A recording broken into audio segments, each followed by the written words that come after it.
السلام علیکم ورحمۃ اللہ وبرکاتہ۔ آج ہم بات کریں گے کہ روزہ کن چیزوں سے مکروہ ہو جاتا ہے اور روزہ کے ثواب میں کن چیزوں سے کمی آ جاتی ہے۔ تو حضور اقدس صلی اللہ علیہ وسلم کا ارشاد ہے کہ روزہ ڈھال ہے آدمی کے لیے جب تک وہ اس کو پھاڑ نہ ڈالے۔ تو روزہ ڈھال ہونے کا مطلب کیا ہے کہ روزہ آدمی کے لیے ڈھال ہے۔ تو اس کا مطلب یہ ہے کہ جس طرح سے آدمی ڈھال کے ذریعے سے اپنی حفاظت کرتا ہے، اسی طرح سے روزہ سے بھی اپنے دشمن یعنی شیطان سے حفاظت ہوتی ہے۔ جب آدمی روزہ رکھتا ہے تو وہ تمام گناہوں سے بچ جاتا ہے اور تمام شیطانی کاموں سے وہ بچا رہتا ہے اور وہ اپنے آپ کو گناہوں سے بچاتا رہتا ہے۔ اس وجہ سے روزہ انسان کے لیے ڈھال ہوا، یعنی جس طرح سے آدمی ڈھال کے ذریعے سے اپنی حفاظت کرتا ہے، اسی طرح سے روزہ سے بھی انسان اپنے دشمن یعنی شیطان سے حفاظت ہو جاتی ہے انسان کی۔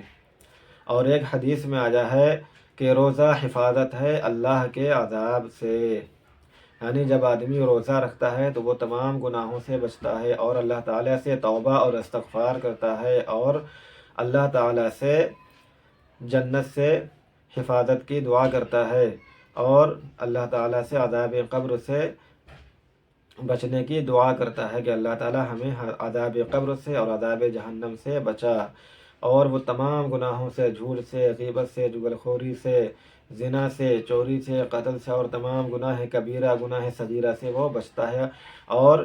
جہاں تک ہو سکتا ہے وہ نیک اعمال کرتا ہے، نماز پڑھتا ہے، روزہ رکھتا ہے، صدقہ کرتا ہے اور غریبوں کی مدد کرتا ہے، اور اسی طریقے سے بہت سارے ثواب کے وہ کام کرتا ہے۔ تو اللہ تعالیٰ اس انسان سے خوش ہو جاتا ہے، تو اللہ تعالیٰ اس کی مغفرت فرما دیتا ہے، اللہ تعالیٰ اس سے خوش ہو جاتا ہے۔ تو اس وجہ سے روزہ حفاظت ہے اللہ کے عذاب سے۔ اس طرح سے ہوا کہ یہ روزہ اللہ تعالیٰ کے عذاب سے حفاظت ہے کہ جب آدمی روزہ رہتا ہے تو وہ تمام گناہوں سے بچتا ہے، تمام گناہوں سے پرہیز کرتا ہے۔ اور ایک حدیث میں وارد ہے، ایک حدیث میں آیا ہے کہ حضور صلی اللہ علیہ وسلم نے فرمایا کہ روزہ جہنم سے حفاظت ہے، یعنی جہنم کے عذاب سے بھی حفاظت ہے۔ جب آدمی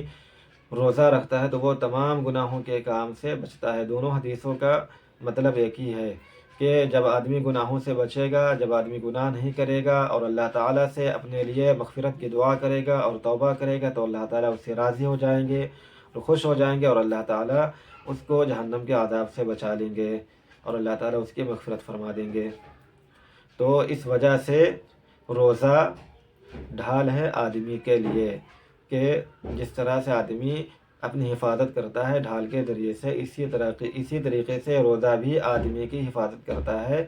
شیطانی کاموں سے اور شیطان سے، کہ جب آدمی روزہ رہتا ہے تو تمام شیطانی کاموں سے، تمام گناہوں سے وہ بچتا ہے اور گناہ کرنے سے اپنے آپ کو وہ روکتا ہے۔ اور ایک حدیث میں وارد ہوا ہے کہ کسی نے حضور پاک صلی اللہ علیہ وسلم سے عرض کیا کہ روزہ کس چیز سے پھٹ جاتا ہے؟ تو آپ صلی اللہ علیہ وسلم نے ارشاد فرمایا کہ روزہ غیبت اور جھوٹ بولنے سے، غیبت کرنے سے پھٹ جاتا ہے، کہ جب آدمی جھوٹ بولتا ہے تو روزہ جاتا رہتا ہے، اور جب آدمی غیبت کرتا ہے تبھی روزہ جاتا رہتا ہے، یعنی اس کے ثواب میں کمی آتی رہتی ہے اور روزہ مکروہ ہو جاتا ہے۔ اور جب آدمی بہت زیادہ غیبت یا جھوٹ بولتا ہے تو یہاں تک کہ روزہ بالکل ضائع ہو جاتا ہے، برباد ہو جاتا ہے۔ ایک روایت میں یہ بھی آیا ہے کہ روزہ ٹوٹ جاتا ہے کچھ علماء کے نزدیک، لیکن روزہ مکروہ ضرور ہو جاتا ہے، اس کے ثواب میں کمی ضرور آ جاتی ہے، سمجھو بالکل روزہ برباد ہو جاتا ہے اور روزہ رکھنے کا پھر کوئی مطلب نہیں رہ جاتا ہے، یعنی صرف اور صرف بھوکا رہنے کے سوا آدمی کو کچھ نہیں حاصل ہوتا ہے۔ تو اس وجہ سے ان دونوں کاموں سے تو ضرور بچیں، جھوٹ بولنے سے اور غیبت کرنے سے۔ بہت ہی تاکید کے ساتھ حضور پاک صلی اللہ علیہ وسلم نے منع فرمایا ہے کہ جھوٹ اور غیبت نہ کرو، کیونکہ یہ دونوں چیز روزے کو برباد کرنے والی ہیں، ان سے روزہ برباد ہو جاتا ہے، ضائع ہو جاتا ہے بالکل ایک دم۔ تو ہم ان تمام گناہوں سے بچیں تاکہ ہمارا روزہ ضائع نہ ہو اور ہمیں روزہ رکھنے کا پورا ثواب حاصل ہو اور اللہ تعالی ہمیں روزہ رکھنے کا پورا بدلہ اور جزا عطا فرمائے۔ تو ہم ان تمام گناہوں سے بچیں اور بھی تمام گناہوں سے بچیں، اور جہاں تک ہو سکے تو قرآن مجید کی تلاوت کریں، ذکر و اذکار کریں، اور اپنے آپ کو ان تمام نیک کاموں میں مشغول رکھیں، تاکہ ہمیں گناہ کرنے کا موقع ہی نہ ملے۔ اور جو بھی وقت ملے تسبیحات پڑھیں، ذکر و اذکار کریں، استغفار پڑھیں، اللہ تعالیٰ سے توبہ کریں، حدیث کی کتاب پڑھیں، اور سب سے زیادہ قرآن مجید کی تلاوت کریں، کیونکہ کلام الہی کو اس مہینے سے بہت ہی زیادہ خاص مناسبت حاصل ہے۔ اس وجہ سے کلام الہی کی تلاوت بہت ہی زیادہ کرنا چاہیے۔ اس کے بعد